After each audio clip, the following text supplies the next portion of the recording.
Another Flyville 23 commit, this time in four-star offensive lineman Luke Burgess. We will talk about the significance of his commitment here on today's episode of the show. Let's get right on into it. You are Locked On Louisville, your daily podcast on the Louisville Cardinals. Part of the Locked On Podcast Network, your team every day. Hey, what's going on, everyone? Welcome into another episode of the Locked On Louisville podcast. Today's episode is brought to you by BetOnline. BetOnline has you covered this season with more props, odds, and lines than ever before. BetOnline, where the game starts. As always, I'm your host, Dalton Pence. I serve as a credentialed media member for Cardinals Sports Zone. I also serve as a PA announcer for the university in various sports. I want to take this time to personally thank you for making us your first listen of the day. And just a reminder, the Locked On Louisville podcast is free on all streaming services 5 days a week, part of the Locked On Podcast Network. Shout out to the Locked On Podcast Network for the merchandise. But a football recruiting heavy episode of the show. We will begin by discussing four-star offensive lineman Luke Burgess's commitment to the program.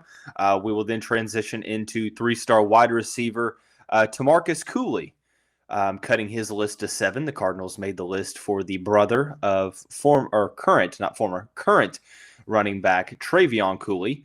And then in the final segment, we will dive into the weekly mailbag. So we'll start out with, obviously, the big news from earlier over the past couple days. Highly touted offensive lineman Luke Burgess committed to the University of Louisville. If you remember from a couple weeks ago, when we first discussed Luke Burgess, he had cut his list to 3. There were 3 ACC programs: North Carolina, Florida State, and Louisville. He had a 3-weekend stretch to where he visited all 3 programs, and the Cardinals got the final visit on the big, monumental June 17th weekend, which saw Ruben Owens committed. Luke Burgess is the second recruit that visited during that weekend to have committed to the Cardinals. And this is one of those recruitments to where it seems like a lot of people kind of had an idea that Burgess was going to come to Louisville, but it's obviously great to, at the end of the day, get his commitment for the program. And it was one that it seemed like the writing was on the wall, regardless if it was Louisville or not, that he was going to be committing sometime soon after his official visit. So I do believe, now I'm not sure if this is the case, but I think I saw on Twitter that Burgess is the highest composite offensive lineman that the Cardinals have signed since 2009. I saw that on, I think it's Keith Winnie. Keith, I'm so sorry, man. I completely forget how to pronounce your last name. I do apologize. But Keith, who is a part of Card Chronicle, has been great in terms of recruiting information. Be sure to check him out on Twitter. He's a great follow for football recruiting, along with a couple of others. But it seems like, I think that he tweeted that Burgess was the highest ranked offensive line commitment for the Louisville Cardinals in at least the past decade. It was either all-time or 2009. Regardless, Burgess is a highly rated prospect. It seemed like that title was probably going to go to Zen Mikulski had he signed with the Cardinals last season, but he ended up decommitting and going to Ohio State. I'm interested to see where Mekhi Becton kind of fits into that mix, because Becton was, a high 3-star, low 4-star guy in his class. Burgess is a 4-star, according to some sites, but the 24/7 Sports Composite, he is ranked as the 409th best prospect in the class, the 35th best offensive tackle, and the 6th best overall prospect in the state of Indiana. The New Palestine, Indiana native, is a 6'7.5", 285-pound offensive tackle, which is huge for the Cardinals moving forward. They have a lot of veteran presence on the current roster. So, in my opinion, this is going to be a recruiting class to where we are going to see, Scott Satterfield and company really, really focus on addressing the trenches offensive line-wise. Ever since he came to Louisville, Scott Satterfield has been huge on beefing up the offensive lines. If you remember how the roster was left in terms of when Bobby Petrino got fired, there were, I believe, less than 10 offensive linemen on the rosters is what I feel like I remember hearing. So that's huge, is to be able to beef up that offensive line. We heard, Jack Bicknell talk last year about how, he feels comfortable going like 7 to 8 guys deep. And now this year you hear guys like Nick Cardwell and company say that, they can possibly go even deeper than that. They've got a lot of talent, but you always have to plan for the future. And this is a huge addition for the team for years to come. In Steve Wiltfong's,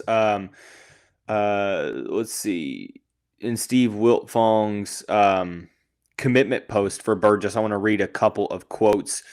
He was interviewing Burgess. Burgess said, "I think what made Louisville the right fit for me was the coaching staff and university itself was the two biggest things it came down to, as well as overall the city of Louisville." He went on to say, "I feel like it was a great fit for me, as well as the coaching staff, how they present themselves. It was the perfect situation for me to grow." He does mention that Nick Cardwell was the main recruiter in this recruitment, and he had some very high praise. He says, "I believe Coach Cardwell is a young coach, but he's already well accomplished for his age. He was runner-up for the Joe Moore Award at Appalachian State. Hearing how his players and players on the other teams talk about him was reassuring. I love his energy, and that's someone I want to coach me for 4 years." Just a quick note on that, and that seems like kind of the vibes that we've been getting from Nick Cardwell, even when he was, with the program in the first stint before he went back to Appalachian State, and then ultimately now back in the Derby City. But that energy is definitely something that is contagious. There's been, multiple reports that, I've heard from some current offensive linemen that basically said, we wanted Cardwell to get the job. We didn't want them to go, outside, because we felt like the guy for the job was already with the program. And, Cardwell being the offensive line coach was a move that a lot of guys in that offensive line room really, really, were fond of. And now it's trickling down into the recruiting aspect of things. And that, that energy, that, positive energy is contagious. It's radiating, into recruiting, into the current roster as well, which is huge. And that's something that, you need to have when you're recruiting. Burgess's commitment gives the Cardinals the 11th best class in the 2023 cycle. If you do pay attention, there are teams ahead of Louisville in the rankings that have almost double the commits that the Cardinals have. So it seems like they're going to rise up the rankings a decent amount, but there are still some schools behind them that are likely going to jump the Cardinals, like Alabama, LSU are some of the schools to focus on there. I'm going down the line. He says, "I'm very excited to join this class. I'm doing what's best for me, but on a side note, it's awesome being a part of something special, and I really want to make history." Kyle Ralph, who is the head coach of New Palestine and really one of the very highly touted coaches in the area, went on to say this: "I think the biggest thing with him, he's just really worked hard to continue to develop himself. He knows he's still pretty raw at O-line play, and the amount of work he's put in to continue to learn and get better has been very impressive to me." He goes on to tell Steve Wiltfong, "He's had a great spring practicing and already looks like a different player than what he was last year. I think he's going to take major steps forward this coming season. He has a great work ethic and a desire. He wants to be great. A lot of people like the attention. Luke likes the process and development towards being a great football player. Not to mention, he's a mountain of a human being. Holy cow." The last thing he goes on to say, and this is something that we mentioned when we talked about Luke in the first episode, but I think it's relevant to bring up again. Obviously, his frame, he's up to 292, 295. I think we measured him at 6'7.5". He's minimum 6'7.5", maybe 6'7 3/4. With that size, he's gotten up to the 292 to 295 range. His frame is off the charts. What you see in his frame, his ability to move at that size, also is something that really pops. Just watching him on tape and watching him now in spring practice, his ability to move well at that size, his frame is going to be able to hold 330, no problem. He's going to be a prototypical left tackle, right tackle if he has to. I can easily see him finishing his college career at 6'7.5", 330 pounds, and look good. Once again, that is from his high school football coach, Kyle Ralph. So I think the writing's on the wall here. It's going to be a point of emphasis to rebuild essentially the trenches in this recruiting class and go out and get some highly rated guys. I know already it seems like he's kind of he's trying to press Madden Sanker for a commitment on Twitter, as are all of the Louisville commits. But Burgess being the first one to commit, I think it's a good building block. It really reminds me of kind of like a Zen Mikulski vibe. Zen coming into his senior season really saw a kind of a meteoric rise in the rankings because he was raw in terms of being an offensive lineman, but once he was really able to kind of come to term with his frame and be able to fill that out, I think that his best days are ahead of him. And you saw that, his senior season at, I think it was Floyd Central. And I think you're going to see that with Luke Burgess at, New Palestine, 6'7.5", getting up into the 330 range. I mean, that's close to like Mekhi Becton range that you're going to see. And I love his film. I love the footwork. When you look at the film, you can tell he's raw, but he's got, solid hands. Good footwork, is agile for his size, moves really well for 6'7.5". I was really impressed by how well he's able to move. Like I said, left tackle, right tackle, regardless, I do think he's going to be playing a ton of snaps for the Louisville Cardinals. Whether or not that's early on, that's kind of still yet to be seen. But ultimately, at the end of the day, I'm very I'm optimistic about this football recruiting class in terms of the offensive line.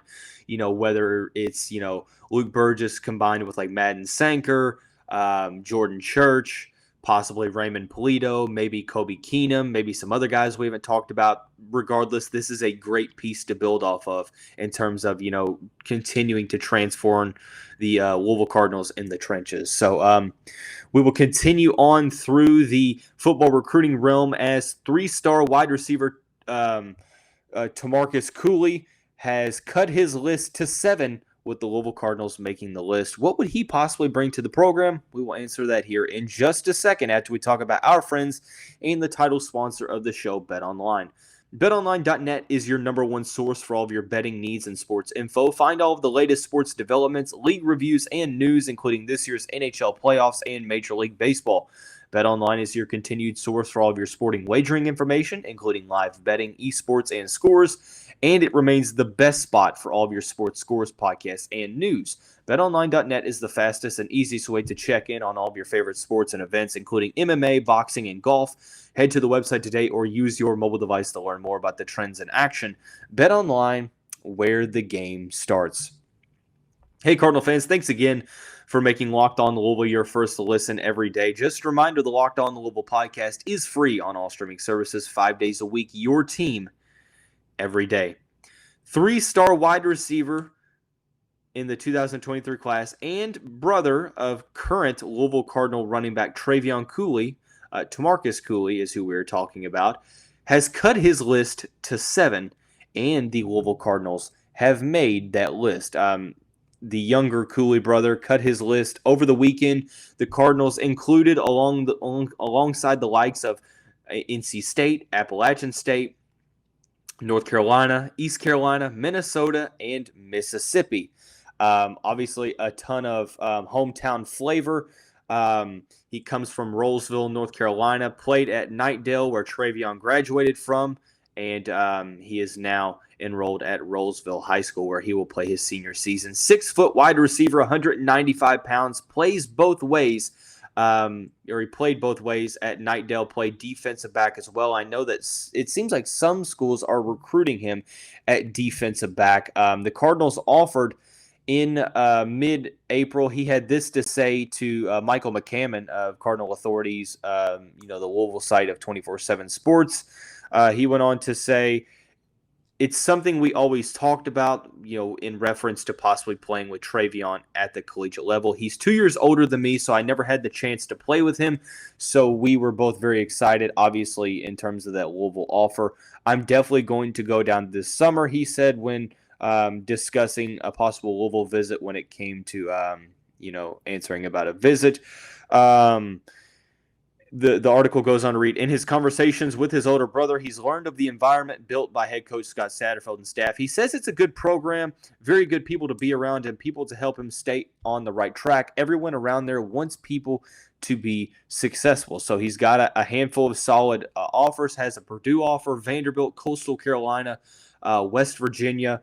He has risen into the rankings recently. He wasn't ranked in April. Now he is the 857th best prospect in the 2023 cycle, the 119th best wide receiver, and the 27th best prospect in the state of North Carolina. So when I watched Tamarcus Cooley on film, it's definitely evident as to why he has risen up the rankings. I really do enjoy watching his film. I think that at the end of the day, he plays a little bit bigger than 6 foot, kind of, gives me like 6'2", 6'3" vibes and almost how he plays. Can play on the outside or in the slot, does a very good job of creating separation at the line of scrimmage.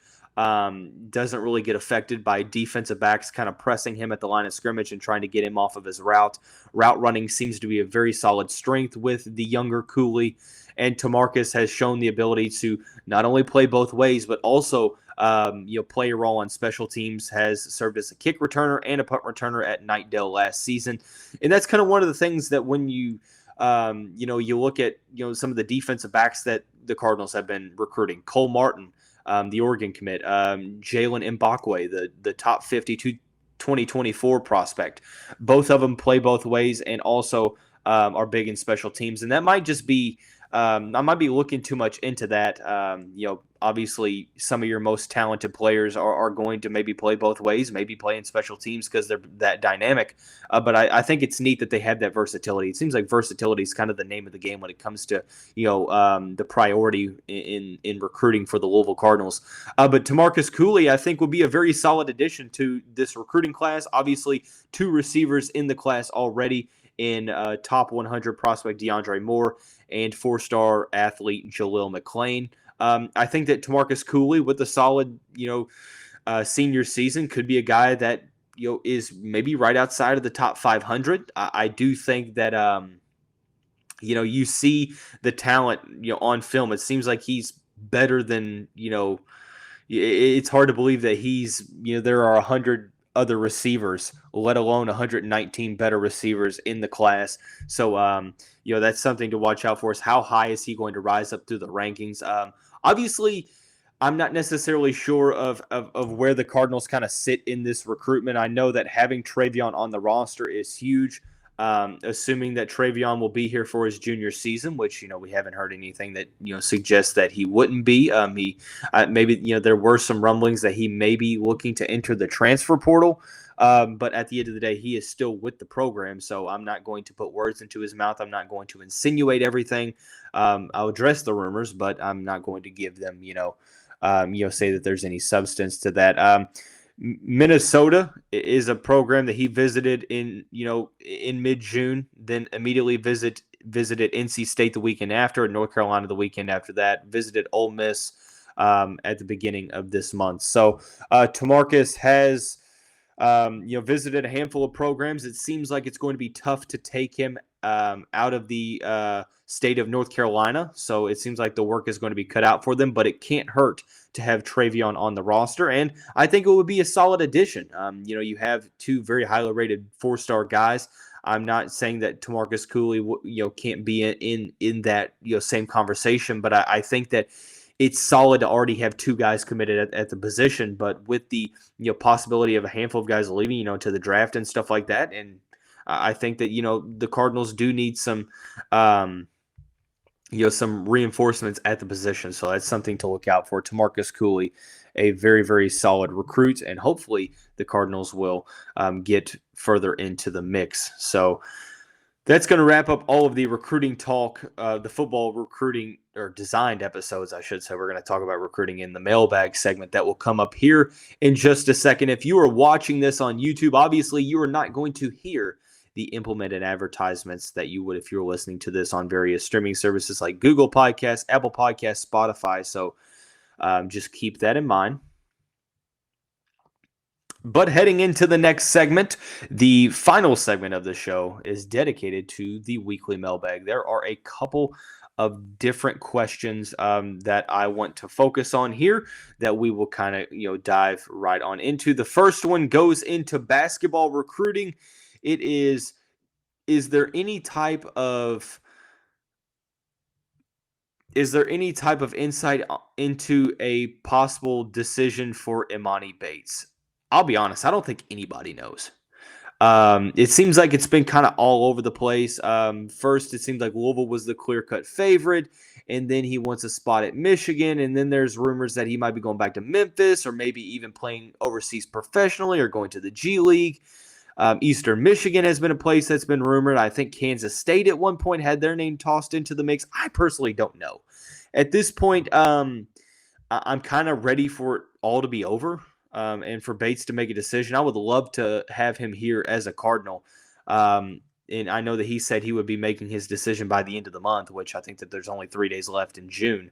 So it seems like a decision is on the horizon. But it seems like there's not a lot of confidence in the Louisville side or on the Louisville side of things. But I'm not necessarily sure. Maybe I'm reading too much into that. But ultimately, yeah, I'm not necessarily sure. I think at the end of the day, it is what it is. But with 9 scholarship players, it doesn't hurt to add a player, especially of Bates caliber. So moving right on along, let's say that the Cardinals add a player like Fabio Basili and get to 10 scholarship players, assuming that the program does not get a postseason ban.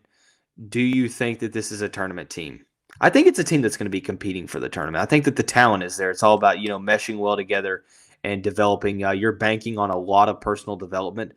This is a team that had a losing record last season, was in a lot of games, but obviously it comes down to wins and losses. I think that with the proper development, you're going to see some of these guys take the next steps forward, like Jalen Withers, L. Ellis, Sidney Curry.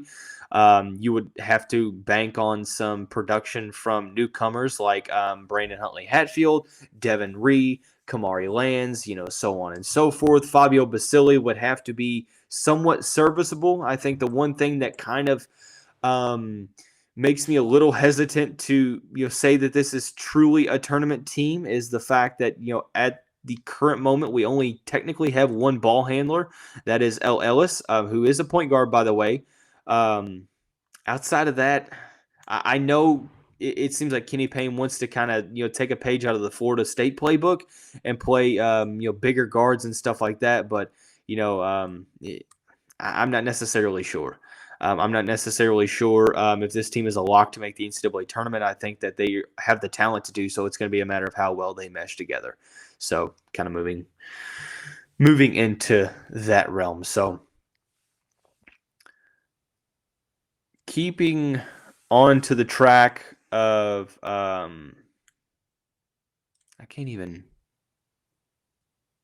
not going to read that question.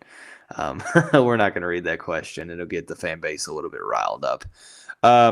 Moving right on along into the mix, we are going to go into the NFL aspect of things. This is an interesting one because I haven't had a question about the NFL in a while. Do you think it is wise for Lamar Jackson to bet on himself and not hold out for a long-term contract? I don't think I should have a say in it. I think that Lamar Jackson knows what's best for Lamar Jackson. I do think it's kind of disrespectful the fact that he hasn't gotten a deal yet. It's ludicrous to me that Lamar Jackson has not gotten a deal yet, especially with his gosh, I get the hiccups, with his body of work, with his talent. I think what he brings to the table for the Baltimore Ravens. He's a franchise player. I think that if Lamar thinks it's a good idea to bet on himself and he's comfortable with doing that, I think you trust him. I do have a little frustration toward the Baltimore Ravens side of things because what else does Lamar Jackson truly need to show you to get a long-term deal? But regardless, it just kind of is what it is. I think if Lamar feels like it's smart, by all means. I mean, who am I to tell you he's wrong? And I don't think that he's wrong, for the record. I think that Lamar's going to have one hell of a season. So we will definitely pay attention to that. So finishing up the episode, the last question is about football recruiting. If you had a prediction on who the next person to commit is, who would it be? That's a good question. I'll probably go. It's down between Madden Sanker and Jordan Church. I'm going to go with Jordan Church. I think that it could be an instance to where we could see a commitment in a week or maybe a couple weeks. But he was a guy that I was kind of looking at coming out of that June 17th weekend as a possibility on commitment watch. So I would probably say Jordan Church. No inside info, just a hunch. Madden Sanker could be on commitment alert as well. So talked a lot about recruiting, the Luke Burgess commitment, Tamarcus Cooley cutting his list to 7, and diving into the weekly mailbag segment. Thanks again for making us your first listen of the day. Be sure to check out Locked On ACC for all of your conference news, hosted by Candace Cooper, who does a fantastic job covering the conference as a whole. But there are going to be 2 episodes today, so be sure to look out for the bonus episode previewing the wide receivers position. That's going to wrap up the first episode on this Tuesday edition of the Locked On Louisville podcast. Everyone have a great one. We'll see you back here soon.